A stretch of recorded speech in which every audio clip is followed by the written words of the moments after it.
అయ్యా, మీరు దేవుణ్ణే రాయి అంటున్నారు. అది సాధారణమైన రాయి కాదు. మేమందరం మంత్రోచ్చారణ చేసి దాన్ని దేవుణ్ణి చేశాం.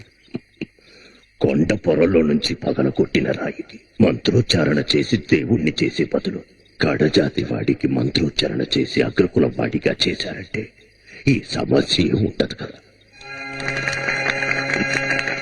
మీరు దేవుడే లేడంటున్నారు.